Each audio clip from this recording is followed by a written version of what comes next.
No, lindo verlos esta mañana. Realmente siempre es hermoso ver, regresar ahora a Choco con Marité y las bebés también. Bienvenidas. Lindo verlas a Natalia y Noemí. ¿Ah? Nunca es uno tan joven para disfrutar de la familia de Dios. Y nunca uno tampoco está tan grande como para poder escuchar su voz. Así que lindo poder estar aquí esta mañana empezando esa nueva serie. Hoy empezamos una nueva serie que hemos llamado Jonás, cuando la gracia supera la razón. Cuando piensas en el libro de Jonás, ¿qué es lo primero que se te viene a la mente? ¿Ah? La ballena. Una vez se menciona un pez y lo primero que se te viene a la mente cuando escuchas Jonás es la ballena. Bueno, déjame decirte que el personaje central del libro de Jonás no es la ballena. Es Dios, ni siquiera Jonás. Es la gracia de Dios en la vida de Jonás. Así que de eso vamos a estar hablando el día de hoy. Cuando pensamos en esta serie, en realidad teníamos como en mente con el equipo de predicación un objetivo general para la comunidad, para la iglesia. Y esto era que este libro nos impulse, nos anime a poder ser más activos en compartir acerca de lo que Dios ha hecho en nuestra vida.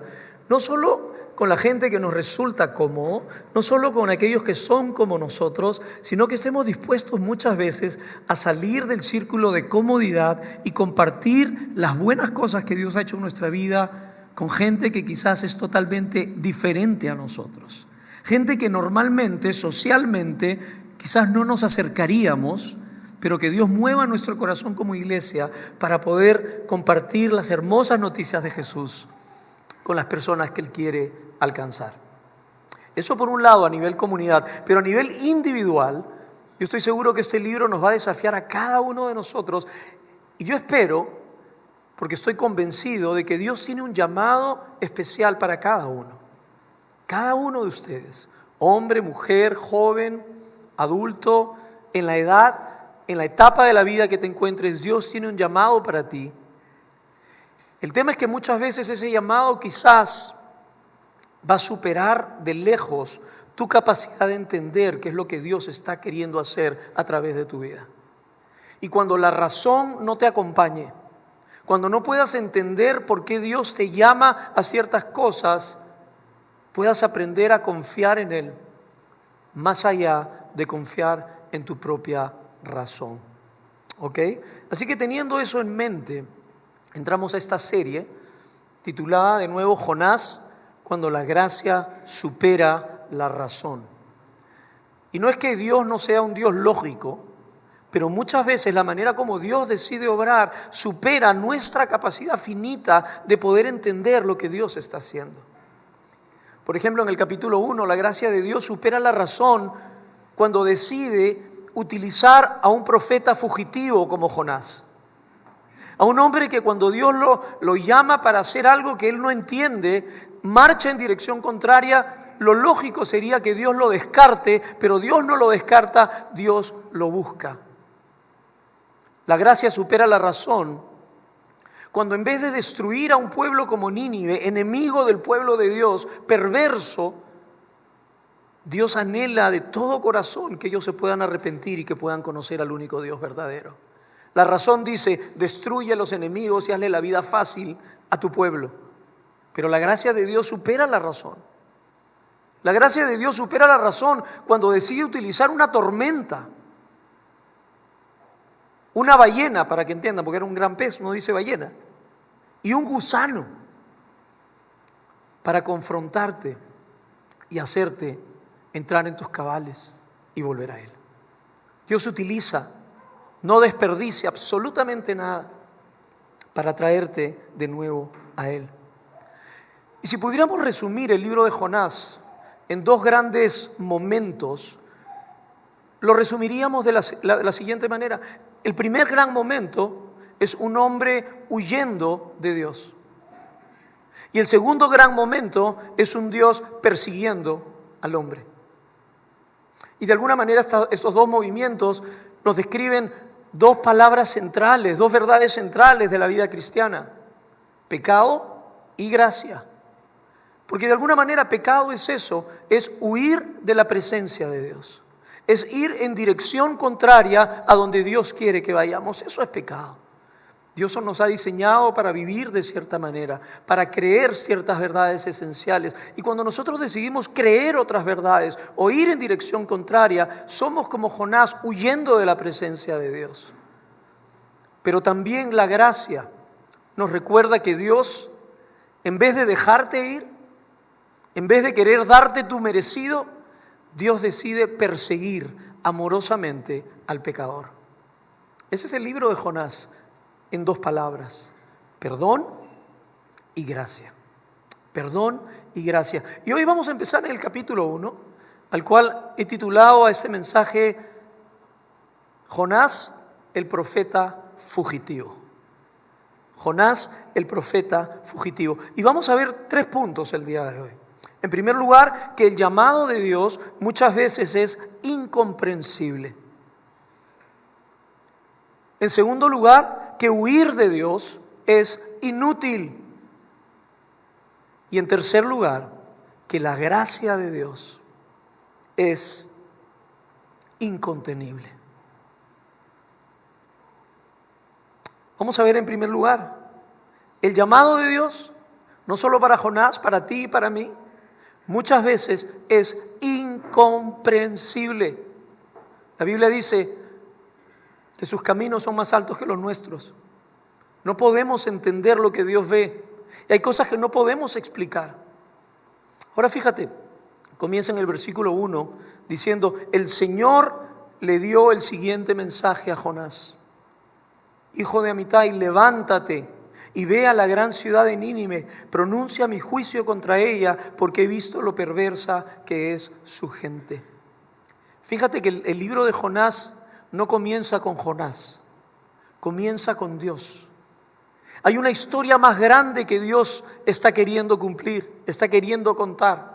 Jonás es importante, tú eres importante, yo soy importante, pero nuestras historias son pequeñas historias de una historia mucho más grande que Dios está escribiendo y que a veces no podemos entender. Es fácil leer el libro de Jonás y juzgar a Jonás. Mira qué mal hombre. Dios le dice que vaya a Nínive y el hombre se para y se va en dirección contraria, ¿no? Somos así, juzgamos rápido. Pero ¿qué hubieras hecho tú? Si tú hubieras sido Jonás, si te pones en los zapatos de Jonás por un momento, pues tienes que entender esto. El llamado que Dios le estaba poniendo a Jonás era un llamado suicida.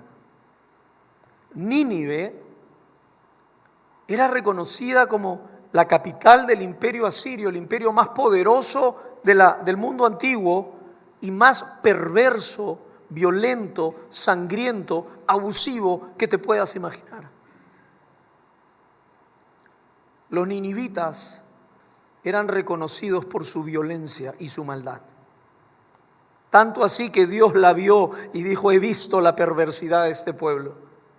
Dice que para ahuyentar a los enemigos, cuando capturaban a los enemigos de los asirios, entre una de las cosas, los decapitaban y hacían una pirámide de cráneos a la puerta de la ciudad para horrorizar y atemorizar a cualquier enemigo que quisiera venir a conquistar la ciudad.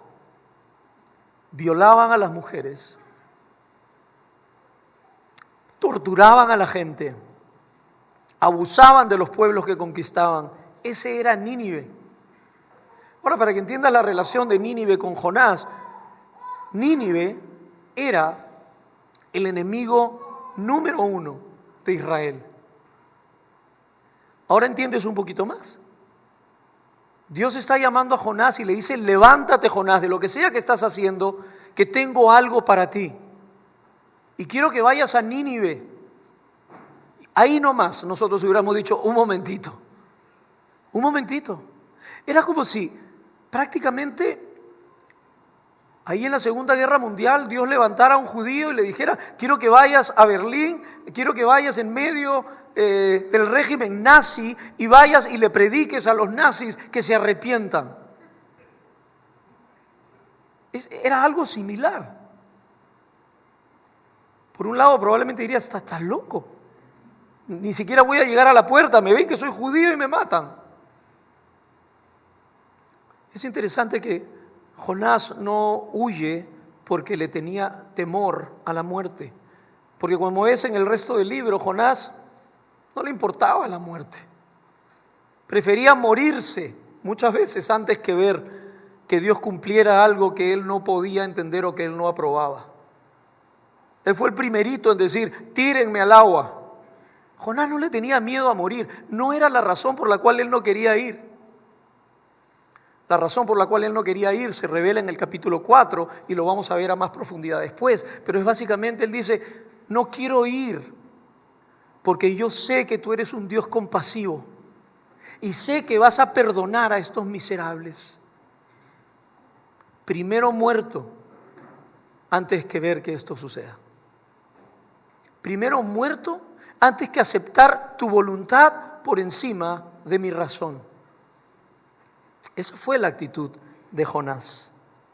El llamado de Jonás a Nínive era un llamado suicida, totalmente incomprensible. Y cuando uno ve la Biblia a lo largo del Antiguo y del Nuevo Testamento, uno ve que todos los llamados de Dios muchas veces son incomprensibles. No tienen sentido desde nuestra perspectiva humana. Cuando Dios llama a alguien como Abraham, Abraham, deja tu tierra, tu riqueza, tu parentela, tu fama, tu barrio, deja todo lo conocido y que de paso lo estás disfrutando y anda a un lugar que yo te mostraré, pero no te voy a decir a dónde vas a ir, pero deja todo y anda. ¿Eso tiene sentido? Cuando Dios llama a Daniel, a Esther, a José, a ser conquistados a la fuerza y llegar a un palacio donde ellos no querían estar y servir a un rey, a un emperador totalmente pagano, ¿eso tenía sentido? Y sin embargo Dios, lo que Él hace muchas veces no tiene sentido. Cuando Dios llama a un hombre como Pablo, que perseguía a cristianos, asesinaba a cristianos para convertir a los judíos, no tiene sentido, humanamente hablando. Que Dios use a una banda de pescadores, cobradores de impuestos, para empezar el proyecto de redención más grande de la humanidad, no tiene sentido. Porque el llamado de Dios muchas veces es incomprensible para nuestras pequeñas mentes humanas. Yo recuerdo uno de estos llamados incomprensibles de Dios para mi vida. Cuando yo vivía aquí en La Molina, cómodamente tenía mi distribuidora de motos, organizaba carrera de motos, tenía la escuela de motocross y un día Dios dijo, deja todas esas cosas y ándate a la selva con tu esposa y con tu hija de 1 año, de 3 años y de 8 años. Ahora, Dios tenía mapeado y planeado que íbamos a pasar 13 años de nuestra vida en la selva del Perú. Lo que no tenía sentido para mí era la manera como Dios lo quería hacer. Que aprendiera a esperar sus tiempos, a ir en sus fuerzas y no en las mías. Eso fue lo que yo no pude hacer. Y me acuerdo convencer a mi pastor. Le decía, pastor, en la selva hay necesidad, mándeme como misionero. No, pero Julio, no tenemos ahora, tú no estás preparado. No importa, yo me preparo en el camino.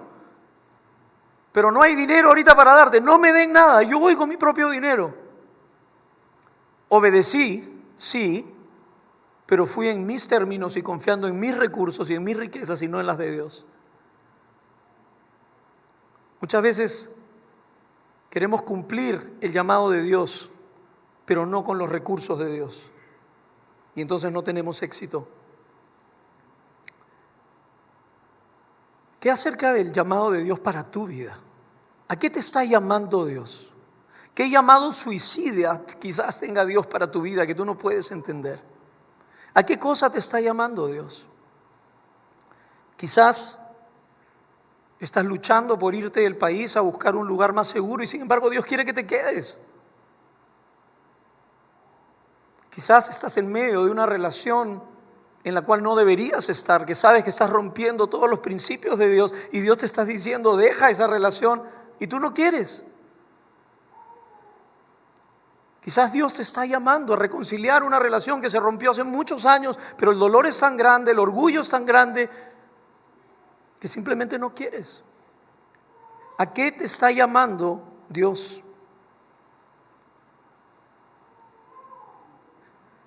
Cuando el llamado de Dios no tiene sentido, tienes dos opciones. No hablo cuando Dios te llama a algo que tú estás bien, Señor, qué lindo llamado, estoy de acuerdo contigo, lo quiero hacer. Hablo cuando Dios te llama a hacer algo que tú no quieres hacer. Porque si hasta ahora todo el llamado de Dios para tu vida ha sido agradable para ti, hay algo mal ahí. Porque muchas veces Dios nos llama y nos dice, levántate como a Jonás, porque quiero que hagas algo que no te atreverías a hacer en tus propias fuerzas y algo que no podrías hacer a menos que yo esté contigo. A esa clase de vida te está llamando Dios. Cuando el llamado de Dios sobre tu vida no tiene sentido, tienes dos opciones. Puedes confiar en Dios o puedes confiar en tu razón. Si confías en Dios, cuando lleguen los momentos difíciles, porque van a venir de todas maneras, vas a tener la certeza que Dios te rescatará de esa situación, porque estás obedeciendo ese llamado que supera tu razón. Pero si tu confianza está puesta en tu razón y no está puesta en confiar en Dios, cuando llegue el momento de la prueba, en lo único que podrás confiar será en tus propios recursos y tu propia capacidad, y te sentirás más abandonado que nunca.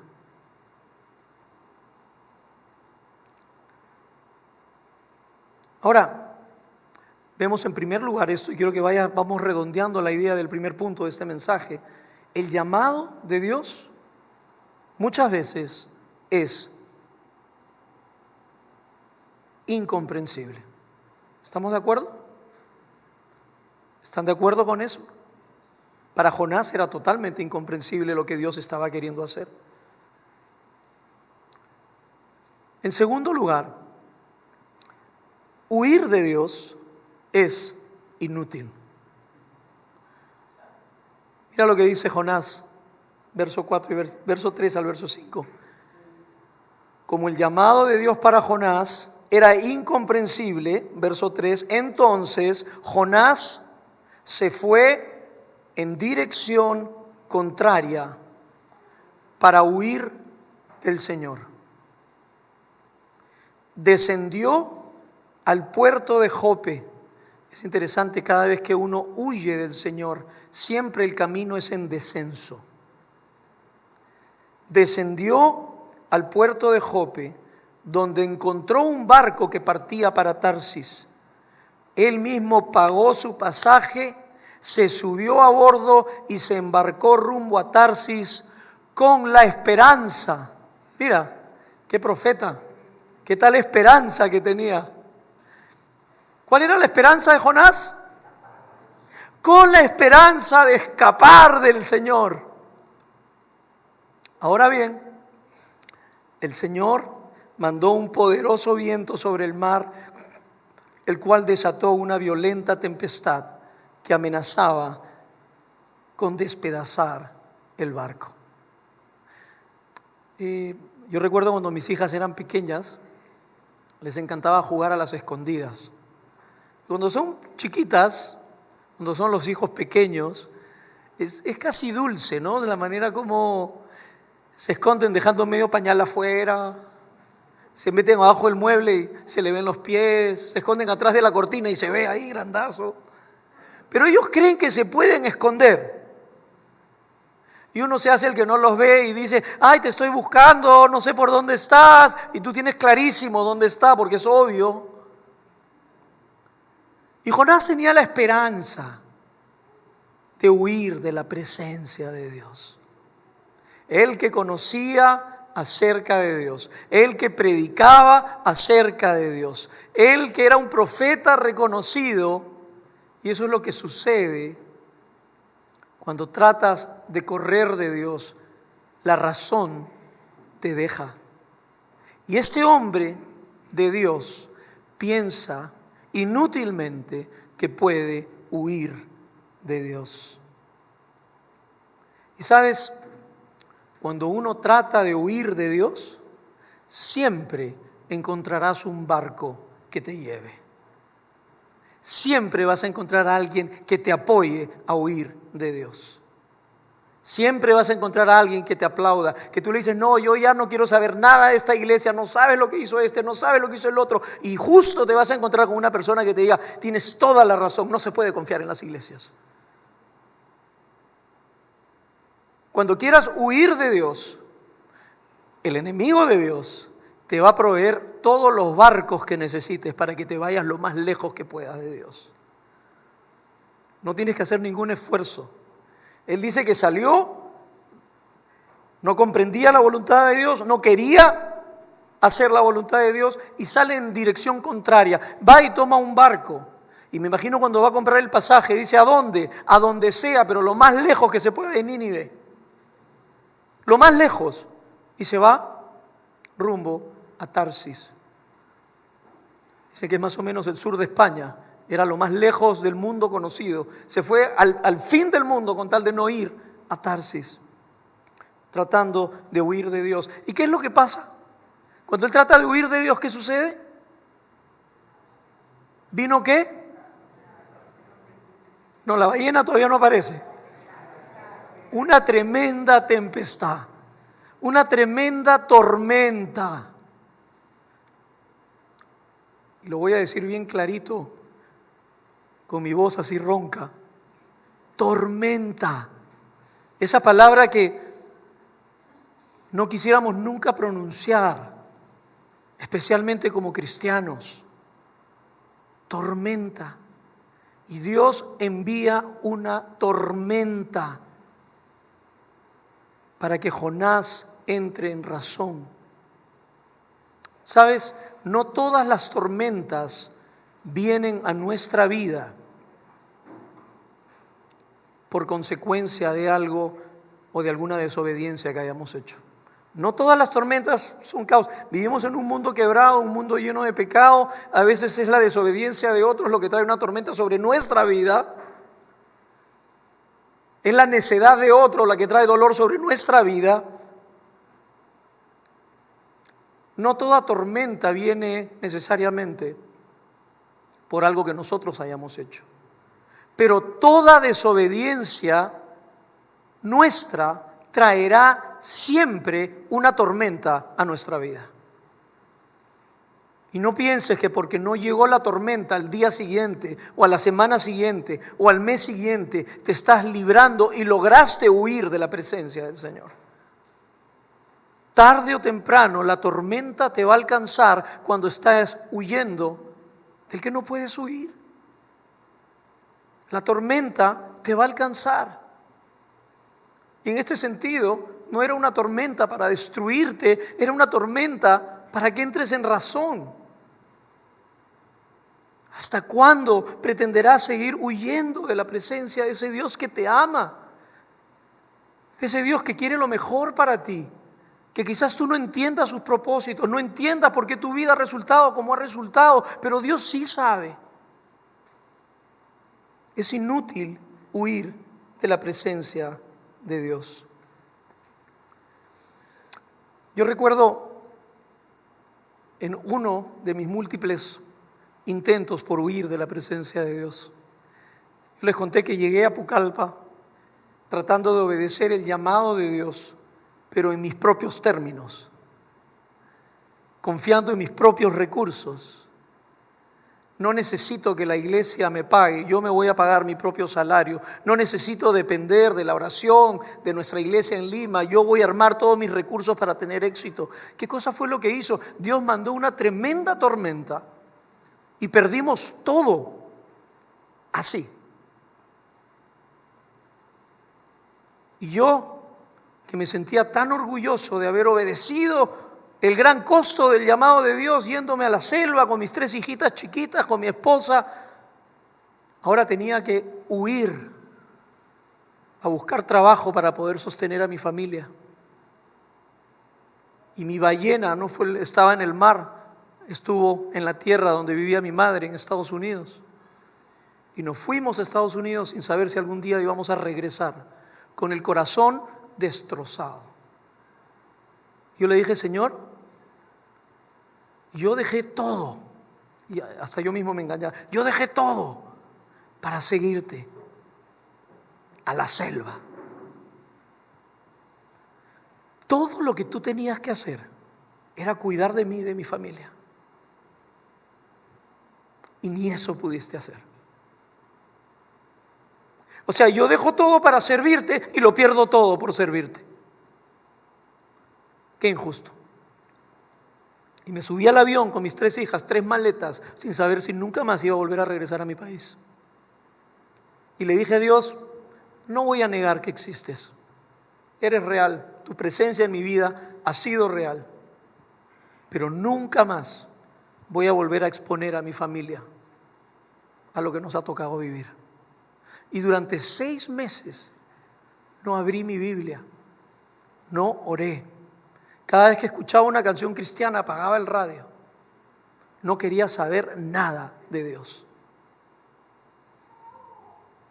¿Y qué hizo Dios? Me dio mi merecido. No, me seguía amando. Me seguía amando. Seguía proveyendo para mí.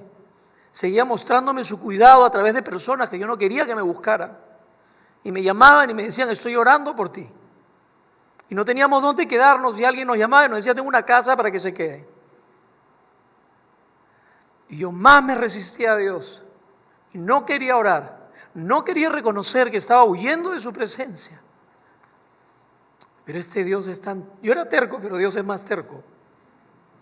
Yo no sé cuán terco puedes ser tú para huir de Dios. Sigue, insiste. Mira, insiste.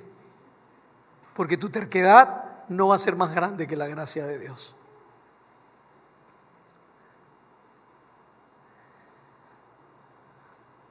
No sé si ya te ha tocado vivir lo inútil de tratar de huir de la presencia de Dios. Uno puede huir de la presencia de Dios por alejarte y romper todas sus reglas. Vivir de la manera como tú siempre dijiste que no ibas a vivir. También lo intenté y no funcionó. Pero también puedes huir de Dios por quedarte escondido dentro de la iglesia, haciendo lo mínimo suficiente para pasar, pero no atendiendo el llamado de Dios sobre tu vida. Y quizás Dios aquí adentro de la iglesia te está diciendo, levántate, tengo un llamado suicida para ti. Y tú estás...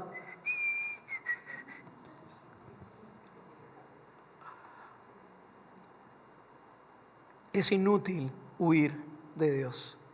Salmo 139, versos 7 al 10 dice, jamás podría yo alejarme de tu espíritu. Jamás podría pretender huir de ti. Mira, si yo pudiera subir al cielo, allí te encontraría. Y si pudiera bajar a lo más profundo de la tierra, también allí te encontraría. Y si volara yo hacia el este, tu mano derecha me guiaría. Y si me quedara a vivir en el oeste, también allí me darías tu ayuda. Es inútil tratar de huir de Dios. Te lo dice un fugitivo. Es inútil huir de Dios. Pero ¿sabes qué es lindo? Que aunque el llamado de Dios sobre tu vida es incomprensible a veces, que aunque tratemos de huir de Dios inútilmente, esta es la buena noticia, que la gracia de Dios es incontenible. Mira lo que dice el verso 15 al 17. Entonces los marineros tomaron a Jonás y lo lanzaron al mar embravecido, y al instante se detuvo la tempestad. Los marineros quedaron asombrados del gran poder del Señor y le ofrecieron un sacrificio y prometieron servirle. Entre tanto, el Señor había provisto que un gran pez se tragara a Jonás, y estuvo dentro del pez durante 3 días y 3 noches. La gracia de Dios es incontenible. No hemos leído todo el capítulo por tiempo, pero si quieres conocer los detalles de la historia, te animo a que leas todo el capítulo. Es interesante que dice que mientras la tormenta arreciaba, los marineros clamaron a sus dioses con D chiquita, sus dioses falsos. Y Jonás no solo descendió a Jope, no solo descendió a la bodega del barco ahora. Jonás dice que dormía en el fondo del barco. Dice que vienen los marineros y lo confrontan. Esos marineros paganos que no creían en Dios confrontan al profeta. Oye, tú no eres un hombre de fe, ora a tu Dios para que haga algo. ¿Quién eres? Y ellos, los paganos, confrontando al hombre de fe. ¿Tú no eres el hombre de fe? ¿Tú no eres un modelo de creer y de confiar en medio de las tormentas y ahora estás destruido? Y echan suertes para saber quién era el culpable de esa tormenta y las suertes cayeron sobre Jonás. Y los marineros tratan de hacer lo posible por no matar. Los marineros estaban más preocupados por Jonás que Jonás por los marineros. Los no creyentes les interesaba más la vida de Jonás que a Jonás los que no eran como él. A Jonás no le interesaba Nínive, a Jonás no le interesaban los marineros. Jonás estaba obsesionado con su propio proyecto de vida y lo que debería ser un Dios si realmente supiera ser Dios. Así que cuando le dicen a Jonás, ¿qué haremos? Bueno, lo único que queda, tírenme al mar y la tormenta parará. Los marineros tratan de salvar tiran las cosas, nada, la tormenta era más fuerte, así que lo agarran a Jonás. ¿Qué estaría pasando por la cabeza de Jonás cuando estaba ahí ya? ¿Ah? ¿Habrá seguido con esa terquedad, con esa obstinación? ¿Se habría arrepentido? No lo sé. Él no hace nada para que no lo tiren al mar. No suplica por su vida, un desprecio por la vida. Tírenme al mar. Y sabes, uno ve, yo no sé, pero si tú lees la Biblia con ojos de gracia, comienzas a ver el favor de Dios en todo.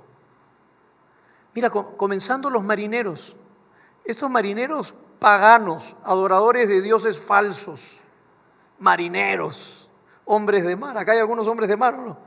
Los hombres de mar en esos tiempos eran bravos, ¿ah? No está Martín, iba a decir como los chorrillanos, como Martín, pero estos hombres, por la tormenta ocasionada por la rebeldía de Jonás, Dios no desperdició la tormenta y utiliza esa circunstancia para revelar su poder a los marineros paganos. Y dice que todos los marineros paganos creyeron en el Dios del cielo y de la tierra. Hicieron votos para servirle a ese Dios. Jonás no se había arrepentido. Jonás ni siquiera abrió su boca para predicarles. Y Dios salvó a todos estos marineros en su gracia. La gracia de Dios se manifiesta sobre la vida del mismo Jonás. ¿Y sabes cómo se manifiesta en la vida de Jonás?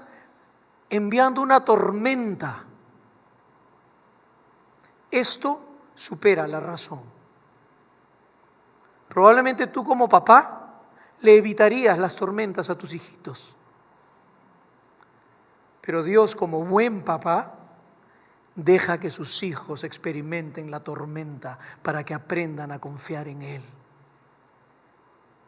Y Dios en su gracia envía esa tormenta sobre la vida de este fugitivo, de esta fugitiva que está tratando inútilmente de huir de la presencia de Dios. Dios muestra su gracia con Jonás, llevándolo al final de su cuerda, hasta el final de sus fuerzas. Dios no se cansa y lo lleva a Jonás hasta el final y lo acompaña hasta el final.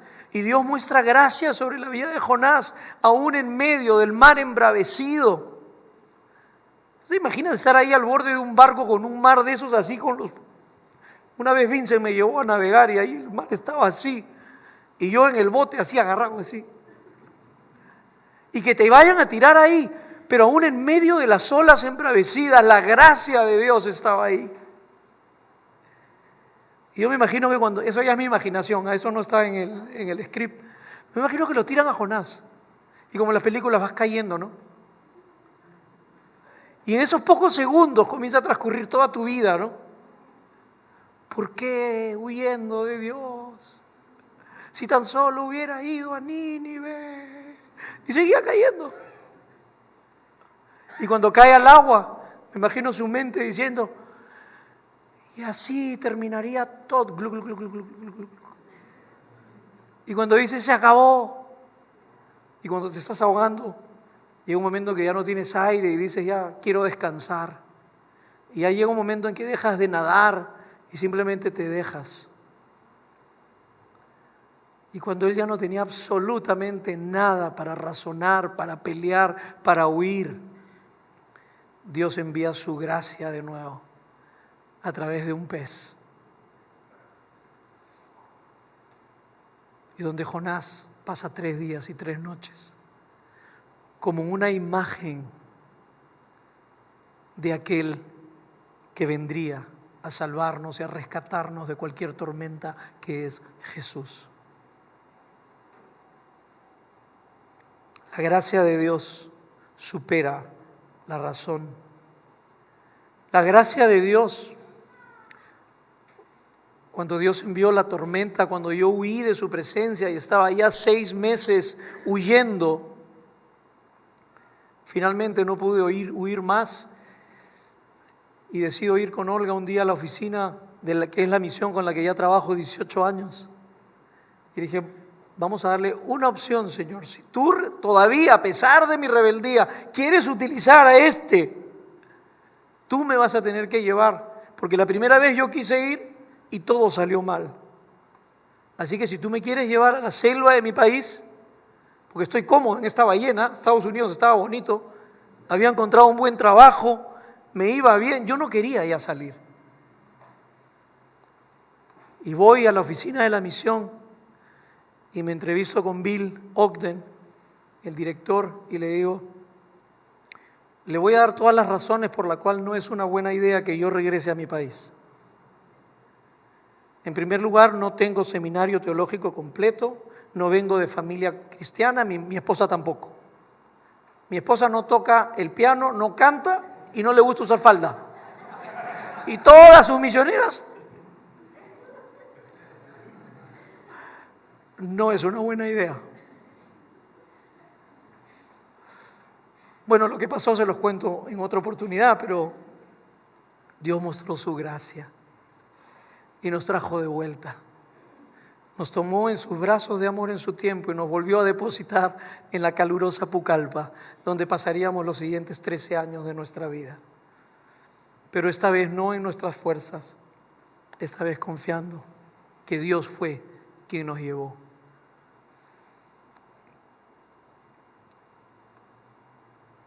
La gracia de Dios es irresistible. Por eso cuando converso a veces con tantos fugitivos como yo, cuando sé que han conocido a Dios, al principio trato de razonar, pero ya cuando la razón no es suficiente, simplemente les digo, sigue tratando de huir, Dios te va a rescatar. No porque confíe en ti, porque confío en Dios. Y Él te va a traer de vuelta a la casa. Vamos a orar. Padre, te damos gracias porque nos recuerdas a través de este libro que la gracia supera la razón. Gracias, Señor, porque nos recuerdas que tú, Jesús, eres la máxima expresión del llamado incomprensible de Dios. Decidir enviar a tu propio Hijo Jesucristo, quien siendo Dios vino a este mundo de pecado, de corrupción, de dolor, y decidiste hacerte hombre para poder morir en nuestro lugar. Señor, Ese Dios que persigue al pecador en vez de quererlo destruir, es algo que nuestras mentes no comprenden. Jesús, tú eres el máximo ejemplo.